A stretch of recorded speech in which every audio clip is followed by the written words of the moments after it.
모든 IT 공부하시는 분들은 다 한결같이 말하는 게 어떤 공부를 하고 싶다고 하면 그냥 본인만의 프로젝트를 하나 띄라고 하잖아요. 그냥 그걸 만들면서 나 오늘 이번에 이 서비스를 이거를 한번 만들어 보고 싶어. 그럼 뭐라고 할까요? 뭐 만약에 메신저 서비스를 만들고 싶다고 할게요. 그럼 메신저 서비스를 만들고 싶은데 메신저 서비스에서 필요한 거는 사람들이 실시간으로 대화를 해야 되니까 소켓이 필요하죠. 그리고 당연히 서버가 당연히 필요한 거고, 그리고 대화를 저장하고 이미지를 저장하려면 당연히 이미지 서버가 필요해요. 그리고 이미지를 가져오려면 이미지를 또 보여주는 거를 처리하는 녀석들도 필요하고, 그럼 이거에 대한 스펙을 정하기 시작하는 거예요. 그러면 내가 이걸 다 EC2 하나에서 할까? 라고 생각했을 때, 아니, 그거는 당연히 아니겠죠. 이거를 이제 하나하나 다 분리를 하기 시작하는 거예요. 내가 이 소켓을 왔다 갔다 하기 위해서는, 근데 이 소켓의 세션을 유지하기 위해서는, 레디스를 한번 껴봐야겠네? 그러면 레디스를 끼려면은, AWS에 레디스 없을까? 하고, AWS 레디스를 쳤어요. 그러면은, 뭔가 나오겠죠? 이제 엘라스틱 캐시라고 나올 거예요. 그럼 그 엘라스틱 캐시로, 이제는, 엘라스틱 캐시를 한번 붙여봐야겠네. 그러면서 엘라스틱 캐시도 결국에는 근데 얘가 가상 컴퓨터잖아요. 얘도 시큐리티 그룹을 넣어줘야 돼요. 근데 엘라스틱 캐시를 넣으려고 했더니 갑자기 이상해요. 왜냐면 외부에서 엘라스틱 캐시에 못 들어가는 거예요. 그럼 왜 엘라스틱 캐시는 외부에서 못 들어가게 하지? 이러면서 찾아보기 시작했어요. 이제 제 경험을 말씀드리는 건데 공부하기 시작했어요. 그러니까 엘라스틱 캐시는 인증이 없는 인메모리 기반 데이터베이스구나. 인증이 없으면 외부에서 접근이 가능하다는 거는 그냥 내 데이터가 그냥 한 방에 뚫릴 가능성이 있다는 거구나. 그럼 당연히 완전히 갇힌 네트워크 상에서 존재해야겠네? 라는 생각이 들잖아요. 그러면서 근데 그 과정이 이제 한 2, 3일 걸렸어요. 지금 말 간단하게 하지만 2, 3일 동안 막 땅을 치면서 막 화내면서 막 했어요. 그러다가 그렇게 하다가 엘라스틱 서치를 이제 엘라스틱 캐시를 붙였어요. 그래서 엘라스틱 캐시를 붙이고 그럼 외부에서 접근하려면 내가 내부적으로 네트워크를 내 로컬이랑 이어줘야겠네? 이러다 VPN이 또 그러면 AWS VPN 어떻게 붙이지? 그러면서 이제 갑자기 점점 산으로 한번 가요. 그래서 다시 갔다가 온 다음에 이제 그래 이제 소켓을 다시 붙이는 환경이 이제 소켓을 어느 정도 설정을 했어. 그러면서 이제 DB를 접속을 해야지 이러면서 DB 연동을 하고 이미지 업로드 방금처럼 S3 권한을 주다가 퍼블릭 권한이 왜 없지? 하다가 근데 퍼블릭으로 이미지를 계속 호출하는데 S3에 get 오브젝트를 하면은 S3는 결국은 이미지를 다운받는 거거든요. 그럼 그 다운받는 거는 속도가 S3에서 하드디스크에서 계속 긁어서 다운받는 거니까 느릴 수밖에 없어요. 그럼 이 느린 걸 어떻게 빠르게 하지? 그럼 CDN이라는 게 나와요. 컨텐츠 딜리버리 네트워크가. 그러면 CDN으로 그러면 AWS에는 CDN이 뭐가 있지? 그러고 AWS CDN 치니까 클라우드 프론트가 나와요. 그럼 클라우드 프론트로 그러면 S3 앞단에 클라우드 프론트를 붙여서 S3에 있는 오브젝트를 캐싱을 해야겠네? 라는 생각을 하는 거예요. 그러면서 이렇게 한번 해야 AWS를 이제 조금 알겠네 라고 돼요. 이런 식으로 해요.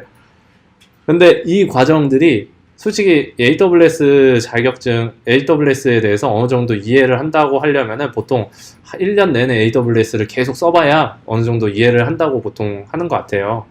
저도 맨 처음에는 근데 AWS를 사용할 때 제일 필수적인 거는 EC2 하나였어요. EC2 하나만 딱 알면은 EC2에서 그래도 모든 옵션이 다 들어가 있거든요. EC2에는 시큐리티 그룹이랑 롤 이거 두 개면은 이 두 개를 어떻게 조합하느냐에 따라서 권한을 들고 가냐 안 들고 가냐 이거를 가장 하드하게 설정을 할 수가 있거든요. 그리고 그러다가 EC2 내가 아까 여러 대 띄운다 그랬죠. 그러면 EC2에다가 여러 개의 트래픽을 분산해야 돼. 그러면은 분산을 하려면은 로드 밸런서가 있어야 되겠죠. 그래서 로드 밸런서는 근데 또 종류가 있어요. 이제 OSI 7계층에서 어플리케이션 레이어도 있지만 네트워크 레이어도 있잖아요. 그러면 그 중간에 있는 것들을 그 레이어마다 로드 밸런서가 따로 존재해요. 그것도 따로 공부를 하는 거고. 그런데 오늘 그거를 다룬다 그러면 이제 저를 엄청 싫어하게 되면서 가실 거예요. 근데 이 모든 알고 보면 이 로드 밸런서 있죠. 이 로드 밸런서도 알고 보면은 다 내부적으로는 EC2 안에서 다 구현이 되는 거고, 그렇기 때문에 EC2를 공부해야만 하는 거고, 얘네들이 로드 밸런서도 결국엔 시큐리티 그룹을 들고 가거든요. 왜냐면 포트를 열어야 되는 거니까. 그럼 로드 밸런서가 EC2한테 줘야 되는데, 그럼 EC2다 로드 밸런서의 트래픽을 받아야 되잖아요. 그럼 EC2에다가 로드 밸런서에 대한 시큐리티 그룹을 열어야 돼요. 그런 설정들을 나중에 까먹지 않기 위해서 계속 시큐리티 그룹을 강조하는 거고요. 그래서 여기서 이제 네트워크 로드 밸런서는 TCP, 그리고 HTTP, HTTPS는 레이어 7에서 어플리케이션 레이어 쪽에 있으니까 어플리케이션 로드 밸런스, 이런 것들을 생각을 하는 거예요. 그래서 만약에 공부를 처음에 하신다고 하면은 그럼 나는 일단 이번에 힘드니까 스태틱 웹사이트부터 한번 만들어 보겠어 이러고 이제 EC2에다 한번 호스팅 해보겠어 딱 이러고, EC2에다가 한번 워드프레스 서버를 올려봐야지. 워드프레스 서버를 올렸어요. 근데 내가 글 많이 올릴 것 같아, 이미지 많이 올라올 것 같아, 워드프레스에서 MySQL만 한번 떼보자 이러고 이제 RDS를 붙이기 시작하는 거예요. 그런 것들을 이제 하나하나 하다 보면은 이제 점점 바운더리가 넓어지는 거죠. 근데 내가 그냥 서비스에 대한 호기심 없이 지금 되잖아 라고 하면은 공부할 이유가 없는 그런 상황인 거고요.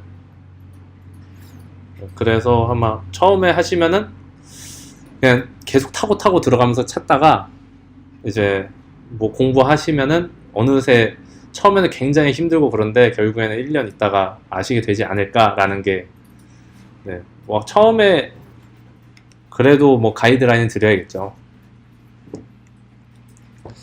먼저 뭐 how to 쓰면 다 될 거예요. how to start docker on 뭐 저 같은 경우는 만약 도커를 시작하고 싶다, 도커 on EC2 딱 이러면 누가 미디엄에 글을 잘 적어놔요. 해커눈이나 이런 거. 그냥 이거 한번 쭉 따라해보고, 그리고 how to apply 뭐 elastic 캐시 뭐 on EC2 하면서 막 이런 거고, 그냥 아무거나 다 붙이면 돼요. accessing your cluster, 레디스 클러스터랑 그런 거 다 다르니까 그런 식으로 공부를 해야 돼서, 솔직히 제가 막 어떤 게 편하다 이런 건 없어. 근데 이렇게 그 유즈 케이스들을 계속 똑같이 반복하다 보면서 같은 옵션들을 계속 넣는 것들을 보게 될 거예요. 그러다 보면은 AWS 핸즈온 치면 나와요. 핸즈온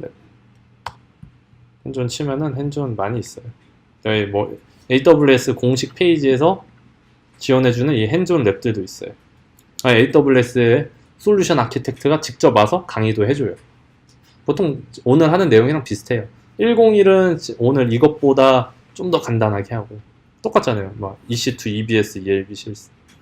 EC2가 똑같은 거거든요. EBS는 오늘 말은 안 했지만 우리 16GB로 바꿨잖아요. 그게 EBS예요. 그런 것들.